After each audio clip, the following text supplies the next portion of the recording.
성경 마태복음 1장 1절 말씀 보시겠습니다. 우리 신약성경 마태복음 1장 1절 말씀입니다.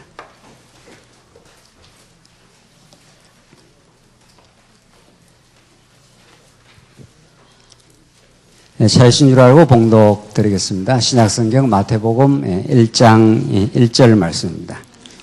예수 그리스도의 보는 이러하다. 그분은 다윗의 자손이고 아브라함의 자손이다.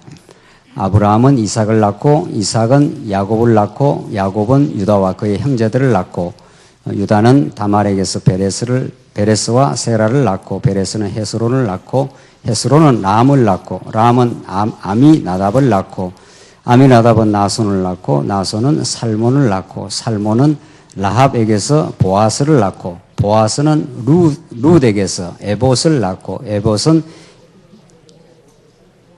오벳을 낳고 오벳은 이새를 낳고 이새는 다윗 왕을 낳았다. 6절까지 봉독드렸습니다. 읽다가 다른 생각했습니다. 강론을 어떻게 할 건가. 오늘부터 우리 지난 시간 구약성경 에스더서까지 역사서를 마무리 지었고 오늘은 신약으로 넘어와서 마태복음부터 강론을 해가기로 그렇게 준비를 했습니다. 강론을 하는 방법은 여러 가지가 있을 수 있는데 이모저모로 생각을 하고 기도하다가 하나님께서 우리를 진리를 좀 새롭게 늘 말씀이라는 것은 새로운 하나님의 깨달음을 주시고 또 그것이 진짜 하늘 양식이 되기를 바라는 간절한 마음이 저희들에 있습니다. 그래서 여러 가지 강론 방법이 있지만은 강론을 좀 디테일하게 세밀하게 강론을 해가는 그런 그 방법도 있고 이번에는 이제 신약으로 들어왔기 때문에 좀 굵직굵직하게 큰 구조를 잡아서 그렇게 강론을 한번 준비를 했습니다. 왜 그렇게 했는가 하면 그동안 여러분들이 이미 여러 해 동안 강론을 많이 들어오고 하늘 양식을 삼아오고 했었는데 특히 오후 시간 여기 적어도 이 계시는 분들은 이제 성경 전체에 대한 얼개와 또 주제와 또 그것의 신학적 중요성을 익히 이제 아시는 분이라고 이래 생각이 들고 이제 자세하게 강론을 또 할 기회가 있겠습니다만은 이번에는 마태복음을 적어도 그 큰 단락을 좀 굵직하게 그렇게 좀 강론을 하기로 그렇게 준비를 했습니다. 왜냐하면 이 시간은 세세하게 강론을 읽어가면서 하는 것보다는 굵직하게 하셔서 큰 그 그림을 그리시고 근데 이제 마태복음 하면 이제 직임으로서 이제 직임에 의한 그 성취 아니겠습니까? 그러니까 직임이라는 게 뭔가 선지자 이제 왕, 제사장 이런 걸 명제적으로 모르셔서 지금 여기 오후 시간에 앉아 계시는 분들 아무도 없다고 생각을 합니다. 마태복음이 직임이 돼 있다. 또 마가복음이 신분으로서 성취하는 것이다. 이런 명제를 모르는 게 아니라 그 이미 잘 가다듬고 주어진 우리 성경신학의 그 명제들을 이 시간은 적어도 깊이 좀 묵상을 하시고 진짜 예수가 선지자라면은 그것이 어떤 복음을 가지고 있느냐. 예수가 왕이라면 정말 우리 삶에 한없는 그 평강을 주시는 그 역사의 주관자, 교회의 머리시다 이런 뜻이니까 그런 걸 깊이 좀 천천히 여러분들이 누리시고 묵상을 많이 하셔서 여러분들의 그 양식을 삼는 그런 그 시간이 되었으면 합니다. 이제 급하게 많이 배우기보다도 여러분들이 이제 젊은 세대는 또 다릅니다. 젊은 세대는 구조를 아주 논리적으로 이렇게 잡아나가지만 지금 오후 시간 이 여러분들의 세대는 많이 말씀을 깊이 있게 묵상을 하셔서 진짜 정말 깊은 그 깨달음 속으로 하나님께서 인도해 가시기를 그렇게 바랍니다. 또 하나 중요한 거는 그것이 첫 번째 이유고 두 번째 최근의 신학의 경향을 제가 계속 연구를 하고 있기 때문에 최근 신학 경향이 어떻게 되어 있는가 하면은 신학하게 되면은 한국에서 신학은 역사가 얼마 안 되는 거죠. 지금 이제 신학교가 생긴 지 뭐 수십 년, 뭐 지금 뭐 길게 잡아서 뭐 100년 이런 거지만 서구 신학은 2000년 역사고 적어도 종교개혁 이후에는 500년이라고 긴 서구 신학의 역사가 있는 겁니다. 그래서 지금까지 한국 교회 또 한국 신학교는 뭐 거의 100% 이게 이 안에서 신학을 한 사람들이 신학 교수가 되는 법은 거의 없는 거니까 거의 100% 외국에서 서구 신학을 공부하고 지금 와서 가르치고 뭐 총신 뭐 우리 한국에서 유명한 총신 장신 뭐 이런 것도 다 그런 겁니다. 그런 그 서구 신학을 다 유입하고 수입하고 또 거기서 배워서 지금 한국 신학, 한국 교회가 이렇게 세워진 거라고 볼 수 있는데 서구 신학 500년 그 역사에 대한 전반적 지금 반성이 일어나고 있습니다. 지금 전반적 반성이 일어나는데 그 반성의 내용이 서구 신학이 너무도 그 차가운 그 분석에 너무 치중을 했다. 서양인들의 사고방식이 굉장히 그 분석적이고 논리적이니까 너무 차가운 분석을 해서 성경을 이렇게 낱낱이 아주 쪼개가지고 성경을 보는 데는 익숙했지만 성경을 전체적으로 보는데 너무 소홀히 했다. 이것은 최현대 그 사상사의 흐름하고도 맞물립니다. 이른바 포스트 모더니즘 하는 현대 사상에서 너무 작은 이야기들을 많이 하다가 다시 통습의 시대, 전체를 보는 게 중요하다. 이런 이야기들이 현대 사상에서 계속 나오고 있고 신학에서도 나오고 있습니다. 여러분들 조금 첫 시간 서론이니까 조금 제가 소개를 하면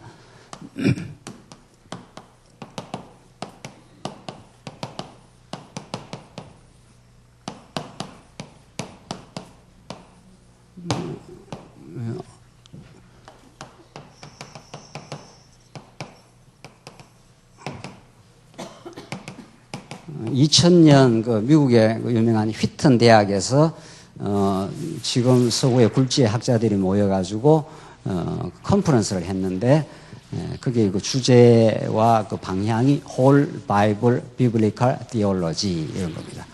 Whole Bible이라는 게 뭐 전체 이런 뜻이니까 전체 성경을 너무 우리가 부분적으로 봐왔다.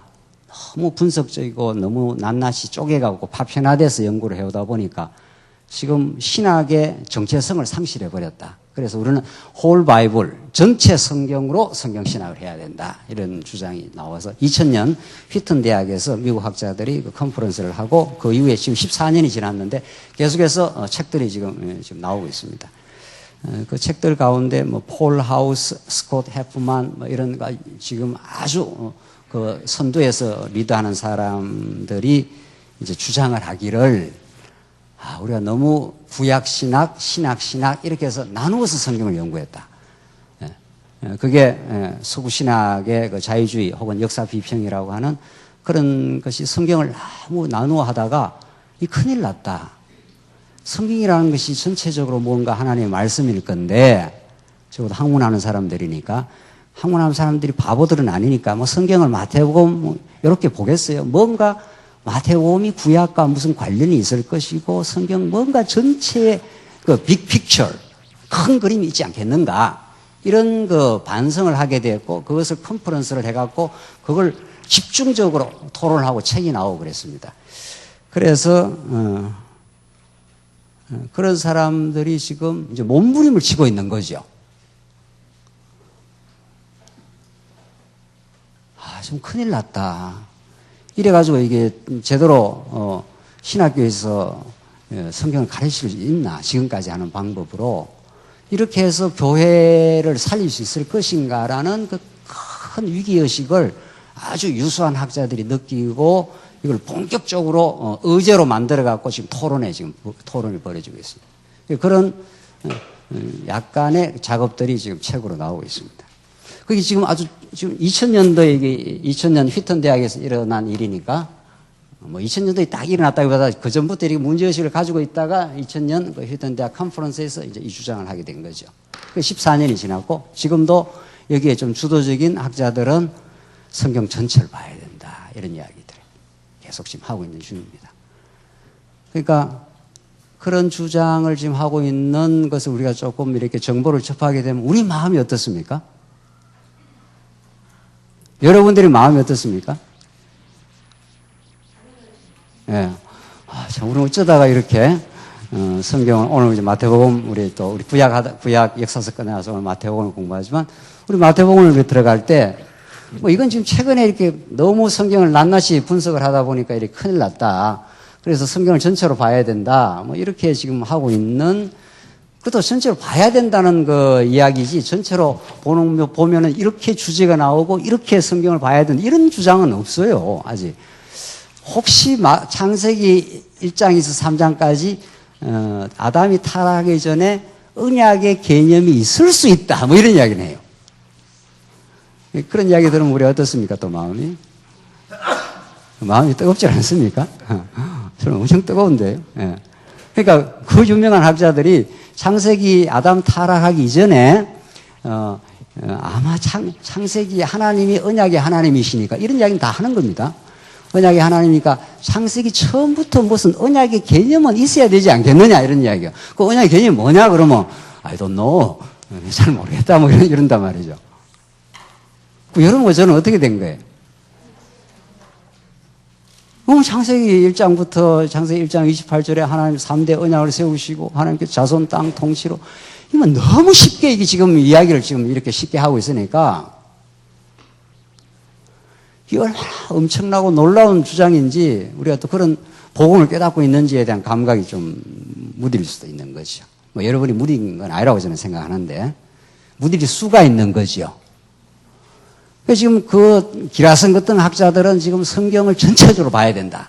뭔가 성경에 언약이라는 개념이 있어야 될 것이다. 그 이후에 행위 언약, 언약은 이야기는 많이 해온 거니까 창세기 3장 타락 이후에 하나님께서 언약을 했다. 이런 말을 한단 말이죠. 그건 소위 이른바 구속 언약이라는 거, 구속사에서 말하는. 그런데 그렇게 하기 전에 하나님 무슨 뜻이 있어야 되지 않겠는가? 이런 데까지 지금 와 있어요. 자, 그렇게 와 있기 때문에 지금 파편적 신학을 하는 시대는 지나갔어요, 이미. 그건 아니라고는 지금 생각하는 거예요. 제대로 된 학자라면은 성경을 낱낱이 보는 이런 걸로는 우리 만족 못 한다. 뭔가 홀 바이블 비블리컬 디올로지로 돌아가야 한다. 제가 이제 이 강의 제가 직접 책도 보고 또 그분들하고 토론도 하고 이렇게 하면 그 느낌이 어떻게 했냐 말이죠. 우리는 벌써 여러 해 전부터 이렇게 그 성경 전체를 언약의 관점에서 정말 여호와 하나님의 살아계심을 이렇게 확인하고 지금 공부를 해오고 이렇게 했는데 너무도 감사하고 너무 놀라운 거죠. 그래서 이런 그 신학의 최근 경향이에요. 이거는 지금 최근의 경향들이기 때문에 이렇게 하나님께서 우리 주변의 분위기도 뭔가 진리를 찾으려고 지금 계속 몸부림을 치고 있구나. 이런 것들을 우리가 이해하게 될 때 우리가 더 감사하고 더 놀라운 하나님의 은혜를 주셨고 이 말은 누가 써야 되는 거예요? 이 말은 누가 써야 되는 거예요? 전체 성경으로 성경신학을 해야 된다는 말은 누가 써야 되는 거예요? 우리가 이거 쓰는 말 아니에요. 우리는 성경을 보면은 창세부터 계시록까지 전체로 이렇게 성경을 통해서 하나님을 배워야 된다. 이 말을 수십 년 전부터 이렇게 해온 거니까. 근데 이제 와서 그런 서구 신학에서 반성이 일어나고 있고 지금 그런 겁니다. 자, 그래서 우리는 그동안 우리가 많이 공부를 해왔는데 공부해온 것을 본인한테 적용을 하고 많이 묵상을 하시고 깊이 그 복음을 많이 누리시기를 바라고 또 최근 신학의 동향들이 이렇게 움직이고 있다.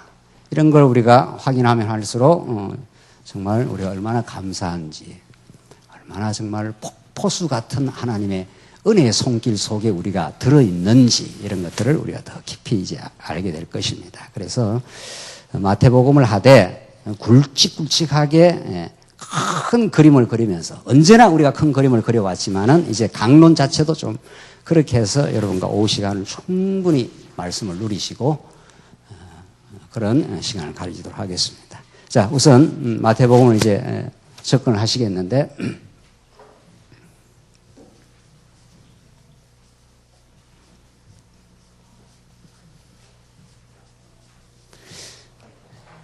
지금 마태복음 우리 1장 1절에서부터 3절 4절까지 읽었습니까? 읽었는데 저는 이걸 수수께끼 본문이라 그래요. 아브라함과 다윗의 자손 예수 그리스도의 세계라. 옛날 우리 성경식으로 말하면 아브라함이 이삭을 낳고 이삭은 야곱을 낳고 야곱은 유다와 그 형제들을 낳고 유다는 다말에게서 베레스와 세라를 낳고 베레스는 헤스론을 낳고 헤스론은 람을 낳고 이 낳고 하는 걸 저는 수수께끼 본문 이렇게 제가 이름을 하나 붙였어요.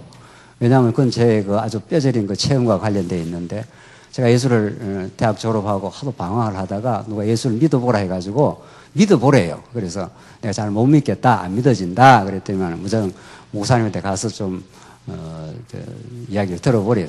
열심히 제가 찾아갔죠. 하도 답답고 지푸라기로 잡는 심정으로.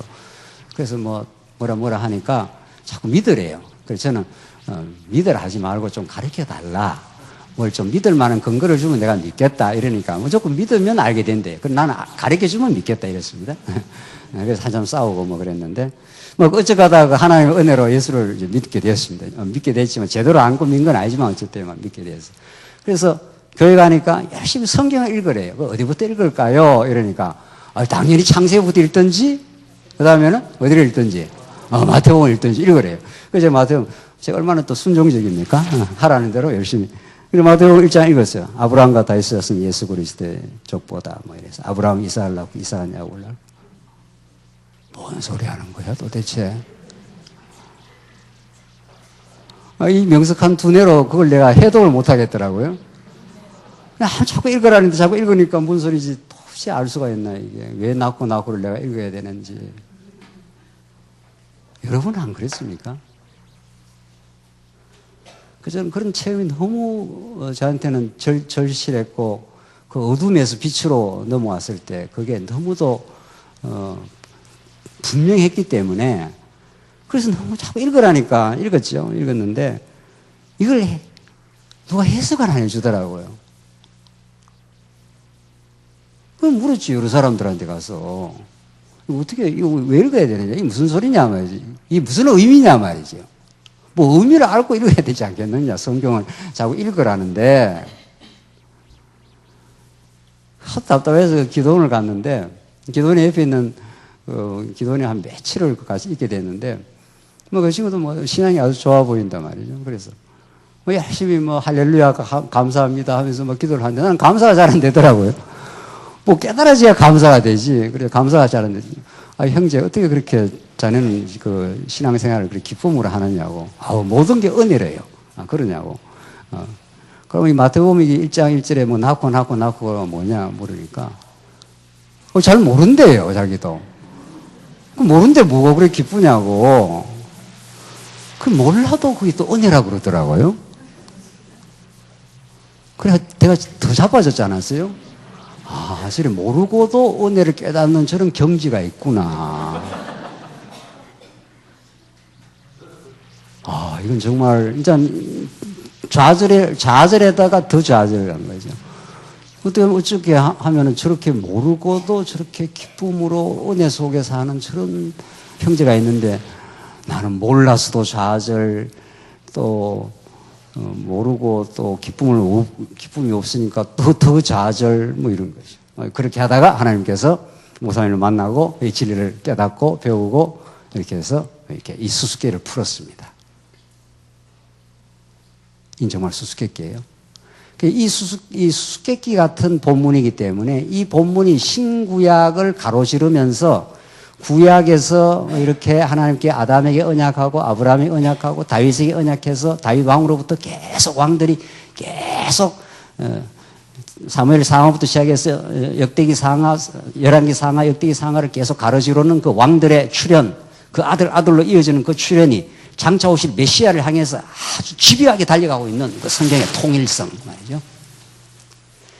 그런 것들이 이제 그때 말씀을 배우고 이제 깨달아졌습니다. 그리고 너무 놀랐습니다.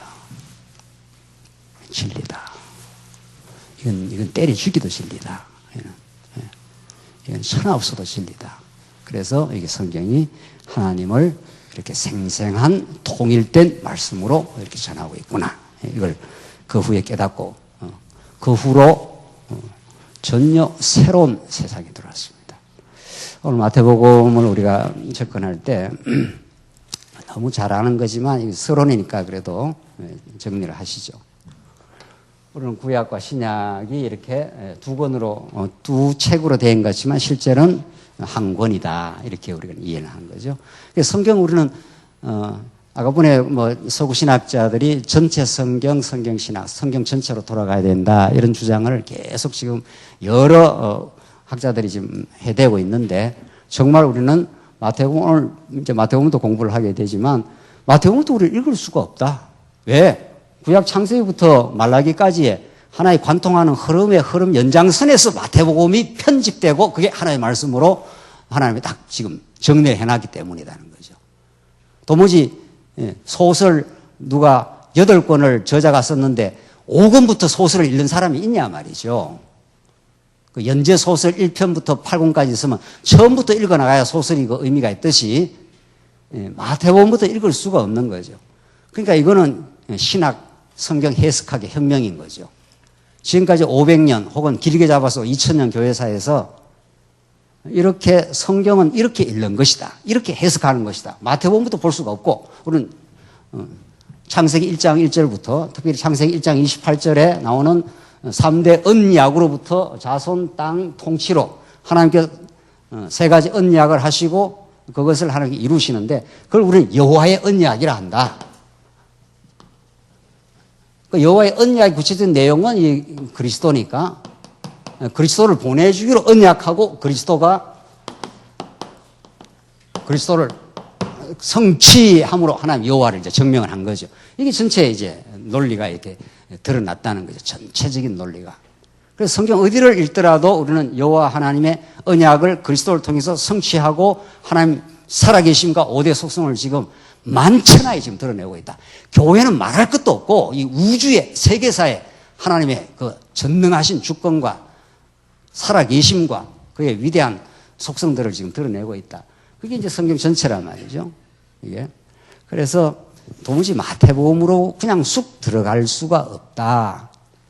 구약에 나오는 모든 역사서, 시가서, 선지서 전부가 메시아를 지금 언약하고 섭리로서 언약하고 찬양으로서 언약하고 예언으로서 언약한다. 그렇게 해서 그리스도 언약으로 완전히 구약이 딱 질서정연하게 딱 하나로 묶어진다는 거죠. 구약 전체. 그래서 이제 마태복음으로 우리는 그런 언약대로 예수님이 오셨다. 그래서 마태복음이 구약 1장에서 4장까지가 구약 언약의 성취란 말이죠. 이게 우리 이제 개론에 그렇게 돼 있어요.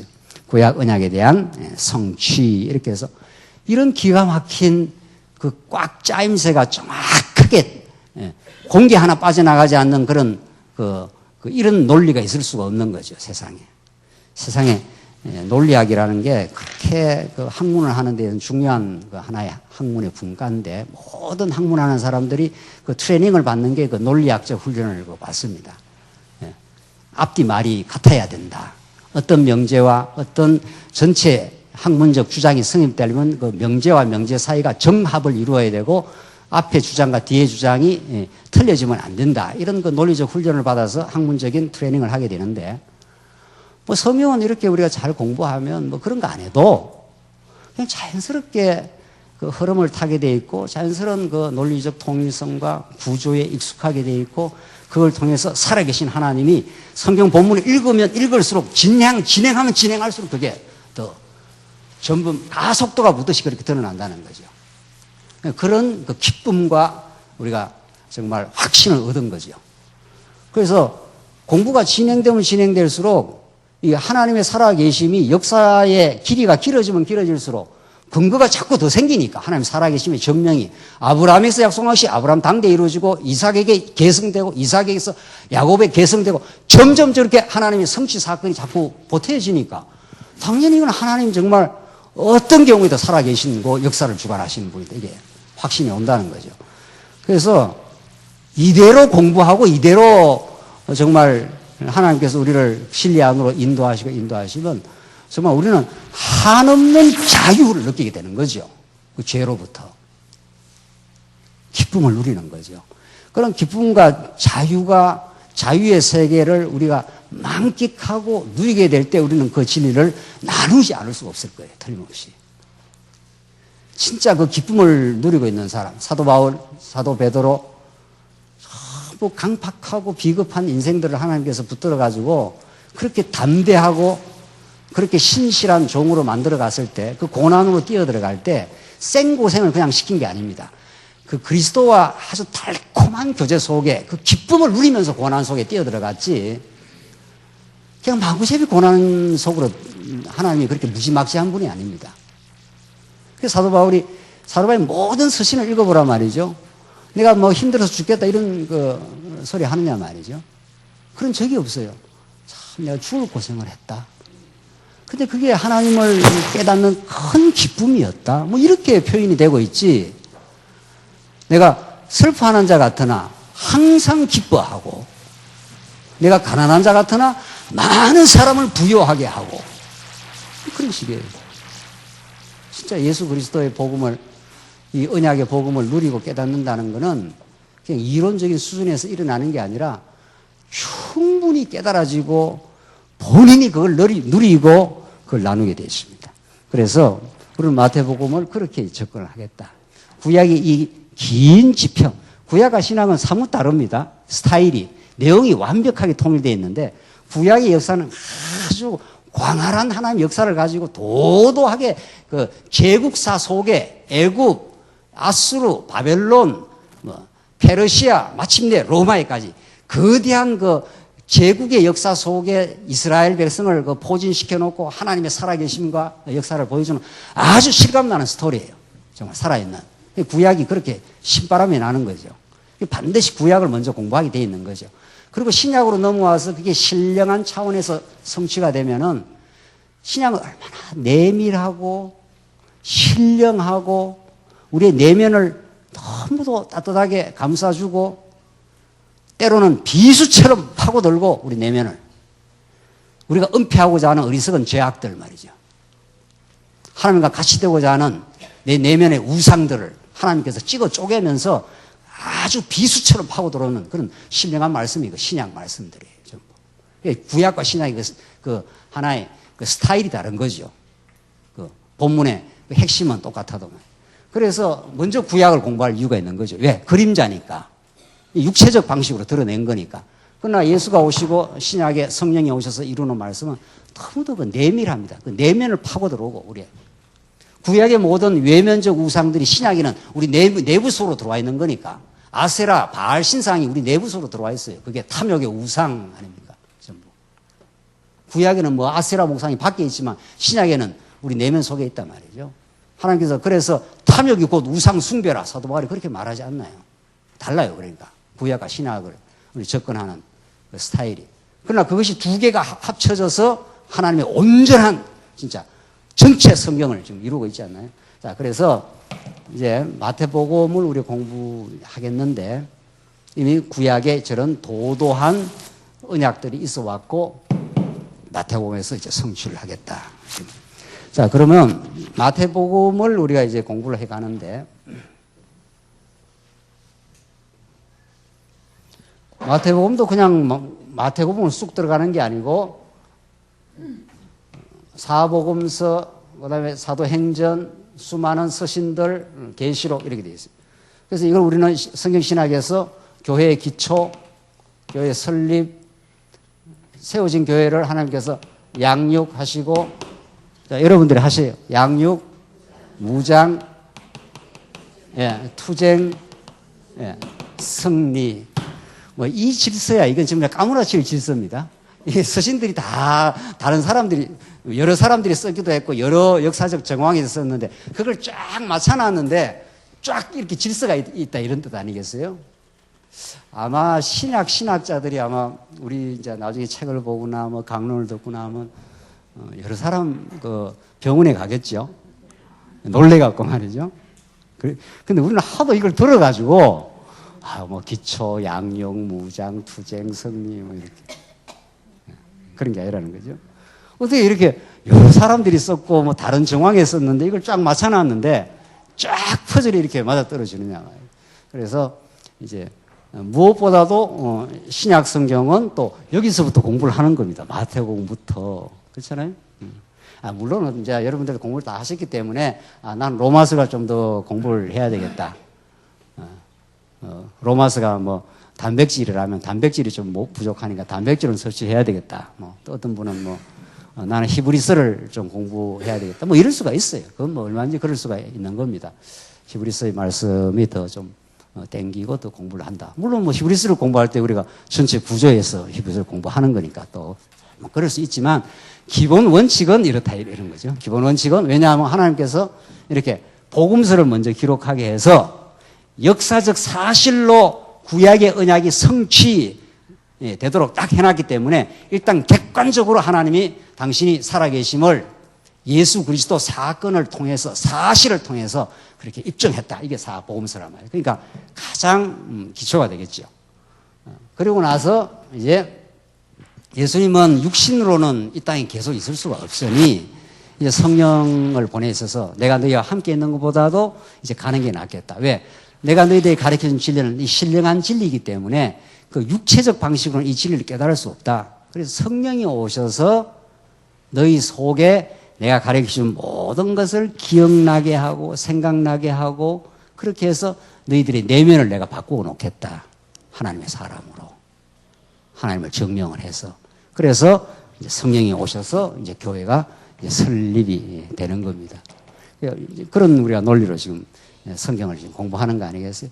그런데 설립된 교회가 로마서, 고린도전후서 등 기타 등등등등 수많은 서신들은 설립된 교회가 투쟁하여 승리하기까지 이게 성장의 과정이지 않겠어요?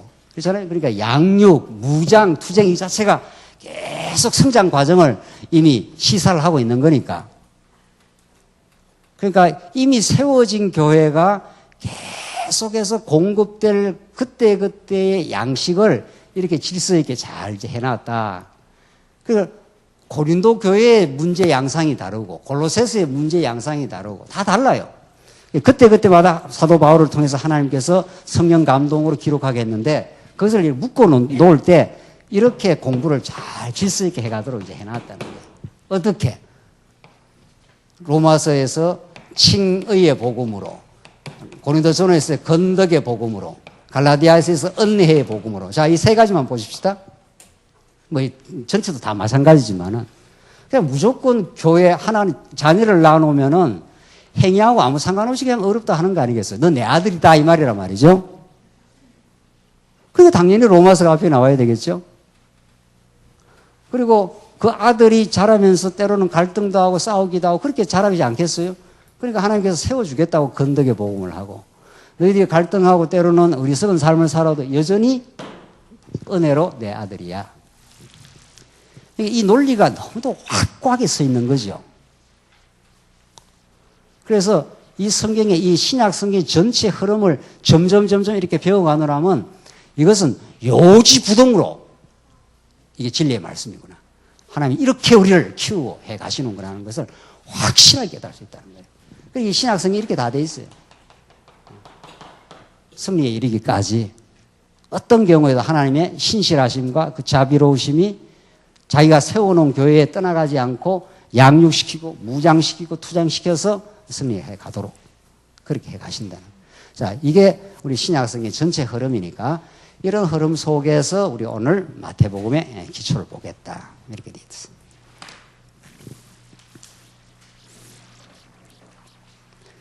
우리 신약성경 마태복음 중에 복음서 중에 마태복음은 자 이것도 같이 하십시다. 마태복음 뭡니까? 직임으로서 성취. 두 번째는 뭡니까? 마가복음. 너무도 잘 하시니까. 예? 예, 신분으로서의 성취. 또 셋째 마태, 마가, 누가. 예? 사역으로 성취. 넷째 요한복음에서 본성으로서 성취. 자, 이건 이제 다 알고 있는 거예요. 알고 있는 거 자꾸 이렇게 이야기하면 곤란해요. 예. 자, 이제 알고 있는데, 자, 이제 직임으로서, 마태복음 이제 직임으로서의 성취 이제 들어가 보십시다. 이제 여기까지 왔으니까. 그런데 마태복음이 지금으로 성취가 이제 네 파트로 나누어지는데, 여기 적어줍시다.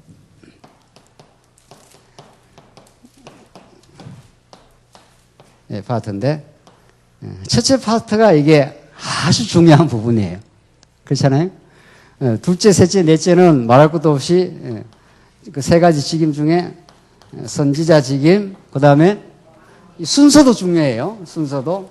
왕직이 먼저 나오면 안 되고, 선지자가 먼저 나오고, 왕이 나오고, 마지막에 뭐가 나옵니까? 제사직. 하여튼 성경에 나오는 순서도, 전혀 그 의미가 없는 게 아니라 말이죠. 정말 놀라운 의미가 있는. 그래서 마태복음이 이렇게 돼 있어요. 이렇게 돼 있다는 걸 우리가 너무도 잘 알아요. 자, 그래서 오늘 우리 서론이니까 앞으로 이제 다음 시간에는 이 부분 공부하고 이렇게 한 덩어리씩 하겠습니다. 진짜 예수님이 선지자라는 것이 무슨 말이냐는 거예요. 예수가 참 선지자라는 것이 우리한테 왜 복음이냐? 이걸 제가 질문으로 던지고 우리 이제 다음 시간부터 이제 할 거예요. 예수가 선지자요, 왕이요, 제사장이다. 이렇게 아는 거 말고, 그거는 우리 교회 학교 애들도 다 알아요. 그렇잖아요? 예수가 선지자라는 것이 어떤 의미이고 왜 그게 우리한테 복음이 되느냐는 거예요. 그걸 마태복음 진짜 내용을 통해서 우리가 충분히 이제 정리를 해 가도록 그렇게 하고 하나님께서 우리 깨닫게 하시는 대로 그렇게 공부를 해 가도록 하겠습니다. 우선 오늘 마태복음 처음에 구약 언약에 대한 성취, 구약의 언약에 대한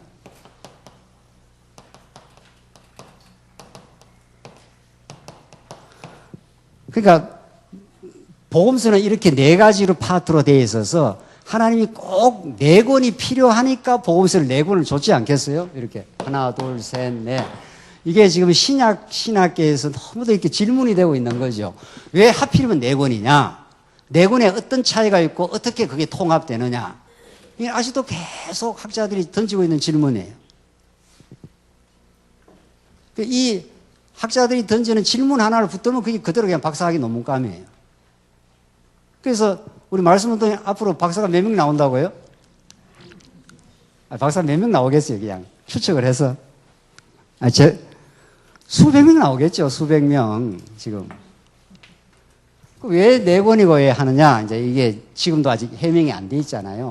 그런데 이제 마태복음에서 이제 직임, 이렇게 출하는데, 직임을 이 선지자, 왕, 제사장, 우리가 너무도 잘 아는 이 직임을 하기 전에 이 부분을 하나님께서 먼저 이 수수께끼처럼 아브라함 이삭을 낳고 이삭이 야곱을 낳고 이렇게 그런 말씀으로 쭉 이제 돼 있는 거죠.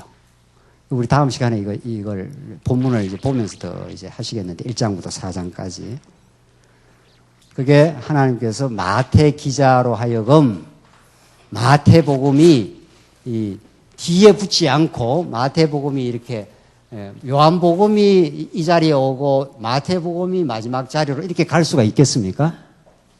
이렇게 돼도 되는 겁니까? 안 되죠. 왜 안 됩니까? 왜 안 됩니까? 뭐 똑같은 뭐 본성을 앞에다 놓고 직임을 뒤에다가 놓고 설명을 해도 뭐 이렇게 말을 하면 되지는 않겠느냐. 우리가 이렇게 생각할 수 있잖아요. 근데 안 된다는 거예요. 왜? 그 본문의 내용을 보면 요한복음은 태초에 말씀이 계시니라 말씀이 하나님과 함께 해서 계셨고 그 말씀이 곧 어떻게 해요? 하나님이시라 하면서 앞에 나오는 복음서 전체를 묶어가지고 가장 심오한 차원에서 요한복음을 설명하고 있어요. 이제 예수가 그리스도라는 걸 역사적 차원을 넘어 신령하고 영원한 차원으로 이제 끌고 들어가는 게 요한복음이니까 당연히 요한복음이 어디에 붙어야 되겠냐 말이죠. 마땅히 마지막에 붙어야 되고 마태복음이 왜 여기 붙어야 되느냐? 그것은 이게 이제 우리 다음 시간 이 부분을 이제 이 부분 1장 4장 할 건데 이게 여기 붙어야 되는 이유가 있는 거 아니겠어요? 왜? 이미 알고 있는 대로 마태복음이 여기에 붙어야지 구약 전체를 묶어가지고 어떻게 해요? 이렇게 이어주니까 그 이야기를 우리가 많이 해왔고 또 실제로 이게 정말 그렇게 하나님께서 하신 거구나. 이렇게 해서 마태복음을 보면 볼수록 진짜 하나님이 살아계시네. 진짜 하나님의 작품이 아닐 수가 없구나. 이렇게 이제 알게 된 거죠. 진짜 하나님이 구약에서 그 무수한 언약을 해왔는데 아브라함과 다윗의 자손 예수 그리스도의 세계를 하면서 아브라함이 이삭을 낳고 그게 하나님이 살아계시고 이런 말이죠. 이삭이 야곱을 낳고 하면 우리는 그걸 어떻게 읽어요? 진짜 하나님이 살아계셔서 그 언약을 계승하시는 신실한 분이시고 이렇게 되는 거죠. 이게 이제 성경이 가지고 있는 그 파워예요. 우리가 이 본문을 그렇게 더 알고 싶어서 여러 사람 물어봐도 그 해답을 가르쳐 주지 않았는데 말이죠. 아브라함이 이삭을 낳고 이삭이 야곱을 낳고 야곱은 유다와 그 형제를 낳고 이게 한 귀절이 넘어가면서 전부 하나님 내가 언약을 이렇게 신실하게 이루었어. 이렇게 마침내 예수를 이렇게 보냈어. 이런 거죠. 여호와 하나님이 살아계셔. 이런 거죠. 이런 말씀이 마태복음에서 쾅쾅 메가톤급으로 지금 우리한테 울려 퍼지고 있는 거죠. 염려하지 마. 하나님 살아계셔. 하나님의 역사를 주도하고 주관하고 계셔. 하나님 신실하게 역사를 지금 우리 언약 백성들은 한 번 언약하고는 끝까지 붙들어. 이런 말씀이 지금 마태복음 1장에서 계속 낳고 하면서 그 낳으려면 하나님이 살아계셔야 낳지 하나님이 돌아가시면 그 자식을 낳겠어요? 아브라함이 얼마나 거짓말하고 다윗이 얼마나 범죄하고 별짓을 다 했는데 그래도 하나님은 신실하게 다윗에게서 누구를 낳고 해요? 우리아의 아내에게서 솔로몬을 낳고 이렇게 되어 있네요. 이 다윗이 맞아 죽어야죠.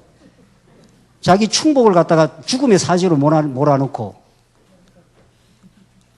간음하고 아주 완전 범죄를 하려고 그런 인생을 그거는 만약에 하나님의 공의의 법대로 만약 처단을 한다면은 지옥 아래모래 가도 다함이 없는 거죠. 그런데 하나님은 다윗에게서 우리아의 아내에서 솔로몬을 낳고 이게 언약 성취라는 거죠. 그래서 우리는 정말 마태복음 우리 다음 시간에 이제 이 공부를 더 자세히 하겠는데 오늘은 이제 개감만 하고 이제 결론을 지읍시다. 정말 마태복음이 이렇게 앞에 다 붙어 있어야 된다. 이렇게 구약 언약을 계속 근거로 들이대면서 예수님이 이 땅에 출생하고 출현하는 것이 구약 언약을 성취하는 하나님 여호와의 살아계심에 살아있는 역사다 하는 것을 1장에서 4장으로 보여줌으로 신약에 쫙 장이 열려가는 거죠. 이게 이제 드디어 신약이 이렇게 열려가는 거 아니겠어요? 이런 신학적 설명은 제가 뭐 수십 건, 수백 건 책을 지금 뒤지고 있는데 그러느라고 머리가 다 쉬고 있는데 제가 오늘 나오기 전에 또 마태복음 최근에 그 유명한 학자의 책을 제가 일부러 읽고 왔어요. 그걸. 이건 어떻게 또 설명이 되어 있나? 구조는 어떻게 잡고 있나? 주제는 어떻게 분석하나? 막 오리무중이에요. 오리무중. 진짜 문자 그대로. 그럼 바보들입니까? 그 사람들이 다. 뭐 우리는 뭐 대단해서 이게 잘 깨달아졌습니까? 그리고 나서 선지자, 왕, 제사장이에요. 이 순서가 얼마나 중요하고 왜 예수는 선지자라는 것이 우리한테 복음이 되느냐 말이죠. 오전 시간에도 개략적으로 이야기했습니다마는 예수가 선지자로 안 오시면 예수가 진짜 하늘의 선지자로 와서 산상수훈에서부터 그 팔복을 선언하면서부터 이제 당신이 구약의 율법을 성취하러 오셨다는 그 사실을 통해서 복음을 가르쳐 주시는데 예수가 진짜 선지자로 안 왔다면은 여러분과 저는 소망 없는 인생들입니다. 선지자라는 건 하늘의 뜻을 우리에게 가르쳐 주는 전령이니까 그 전령이 오지 않으면 우리는 하늘의 뜻, 아버지의 뜻을 알 길이 없는 거 아니겠어요? 그러니까 예수님이 먼저 선지자로 오는 거죠. 왕으로 먼저 이렇게 나타나면 안 돼요. 왕이 먼저 이렇게 앞에서 나오면 안 된단 말이죠. 왜냐하면 선지자로 와서 하늘의 뜻, 하늘의 지혜를 우리에게 가르쳐 주고 그 하늘의 지혜의 핵심이 왕이다. 이 말 아닙니까? 그러니까 선지자로서 먼저 나타나야 돼요. 선지자로서. 그래서 우리가 지금 마태복음이 직임으로서 성취했다. 마태복음 직임이고 직임의 죄에는 선지자, 왕, 뭡니까? 제사장이 있다. 이렇게 아는 거는 이건 유치원 애들 아는 거란 말이죠. 진짜 예수가 선지자란 말이 무슨 말이냐. 지금 마태복음에서 무슨 말을 하고 있고 그걸 통해서 어떤 하나님을 가르쳐 주고 있고 어떤 복음의 메시지를 안고 있느냐. 그걸 깨달으면 우리가 어떻게 변하게 되느냐. 여기까지. 그렇잖아요? 그래서 진짜 참 선지자로 예수님이 오시지 않았으면 우리는 우리 존재가 누군지 하나님이 어떤 분인지 알지를 못하는 거죠. 그러니까 선지자가 와서 우리가 가지고 있는 거짓 지혜를 깨부수고 들어옵니다. 세상 지혜로 자기 의로 살려고자 하는 자기 중심적 견고한 자기 의, 자기 지혜 이런 걸 선지자가 와서 다 때려 부숴요. 그게 바리새인들한테 다 때려 부수는 거 아니에요. 너희들 율법을 지킨다고 이렇게 나가는 거죠. 내가 율법을 폐하러 온 것이 아니라 율법을 성취하러 왔어 이렇게 하면서 그 당시 바리새인뿐만 아니고 하나님을 복음을 모르는 모든 인간이 율법주의자입니다. 공로주의자란 말이죠. 그래서 하늘의 선지자가 와서 우리의 실체를 드러내주고 하나님이 어떤 분인가를 가르쳐주지 않는 한 우리는 진리에 이르지 못하고 하나님을 누군지 모르고 우리 자신이 어떤 존재를 알지를 못해요. 그래서 선지자는 반드시 폭로해내요. 우리가 벌거숭이 죄인이라는 사실을. 그리고 하나님의 넘치는 은혜와 섭리를 가르쳐 주어서 예수 안에 소망이 있다는 사실을 가르쳐 줘요. 그게 선지자가 하는 일이에요. 그래서 예수님의 참 선지자 외에는 어떤 세상의 가르침도 영원한 진리 대신 하나님과 우리의 존재를 폭로시키지 못해요. 그 유교에서 우리들은 자꾸 잘하라는 거 아니에요. 부모 잘 섬기고 형제하고 잘 지내고 부자 유친하고 자꾸 우리들은 잘 하라는 거예요. 우리가 얼마나 하나님을 떠난 인생인지 하나님이 버젓이 살아계시는 분인지 그걸 안 가르쳐줘요. 유교에서는. 불교에서 마찬가지예요. 스스로 자꾸 도에 이르라는 거예요. 도 닦아가지고. 그게 선지자가 없으니까. 그래서 예수가 진짜 선지자로 오셨다. 구약의 모든 선지자의 모든 선지직을 총망라한 진짜 선지자. 그러니까 예수님의 선지직을 알려면은 구약의 선지자를 이해하지 않고는 예수님의 선지직을 총체적으로 깊이 있게 이해할 수가 없어요. 그 구약의 선지자들이 어떤 역할을 했는가? 그걸 이제 우리가 구약에서 쭉 공부를 해왔기 때문에 마태복음 공부가 가능한 거죠. 그렇잖아요?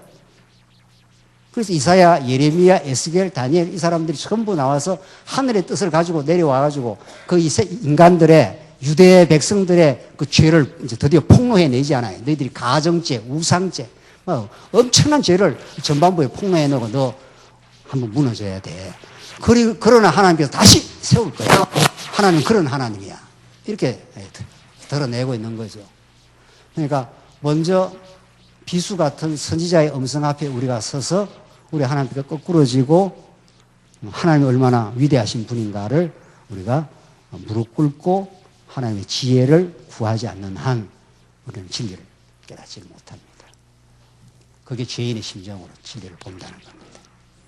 두 번째, 그래서 참 선지자가 와서 그런 하나님을 이제 가르쳐 주되 그 예수가 바로 왕이시다 이 말 아닙니까?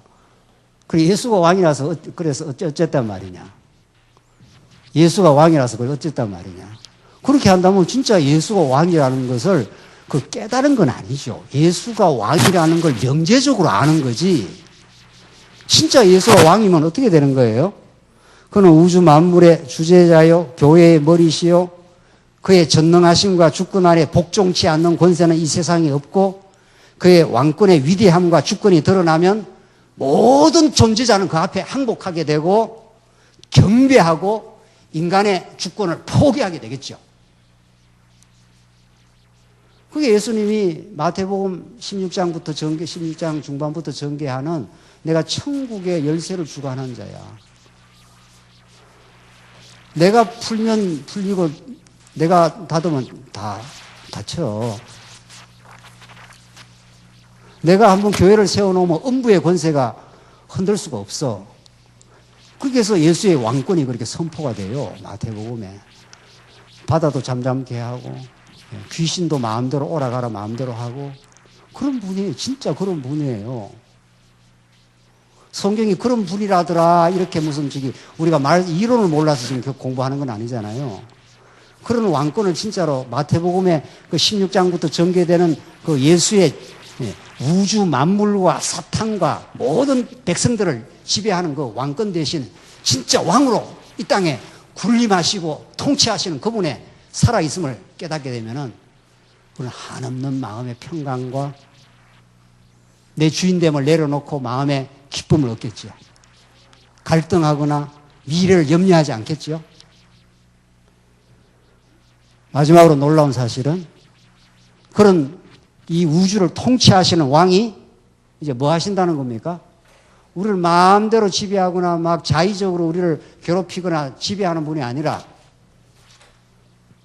그가 십자가 위에서 고난받으시고 피 흘리시고 그의 모든 생명을 주어 우리를 섬겨주시고 우리를 사랑하신 분이에요. 더 이상 큰 사랑이 있냐 말이죠. 이 세상에. 이보다 더 큰 기쁨과 이보다 더 큰 영광과 정말 가치가 있냐 말이죠. 그렇게 마태복음은 제사장 직분으로 결론으로 이어가요. 이게 무슨 이론이 아니, 이론 나부랭이가 아니잖아요, 이게. 이 위대한 예수의 메시아직, 이 삼직, 그가 선지자로 오셔서 우리의 실체를 폭로해내고 우리가 가야 될 길을 가르쳐 주시고 진리가 무엇인지를 하늘의 선지자가 우리에게 가르쳐 주실 뿐 아니라 그는 이 우주를 지금도 다스리시고 지금 우리 교회의 머리가 돼서 우리의 사랑하는 지체들을 하나하나 굽어 살피고 우리의 발걸음을 인도하시는 왕이실 뿐 아니라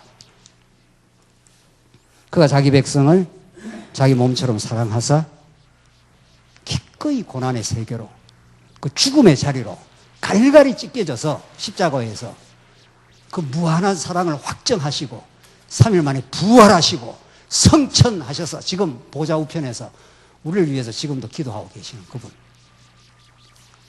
우리는 더 이상 이 땅에 바라면 그 사랑에 대한 배반이에요. 우리가 이 땅에서 아직도 갈증 많은 게 있다면 아직도 그 진리를 모르는 거예요. 아직도 우리 인생이 충만하지 않다면은 우리는 아직도 그 진리를 이론적으로 깨닫고 있는 거지 진짜 온몸으로 누리는 건 아닌 거죠. 마태복음 한 권만 해도 이렇게 어마어마한 복음을 세상이 가르쳐주지 못하는 이런 위대한 진리를 그 가치를 우리에게 주고 있습니다. 인간은 가치대로 사는 겁니다. 오늘 여러분과 제가 이 진리가 가치가 있으니까 여기 왔지 않았어요? 오늘 늦가을에 정치가 좋은 사람 여기 오지 않지 않아요? 인간은 가치대로 사는 겁니다.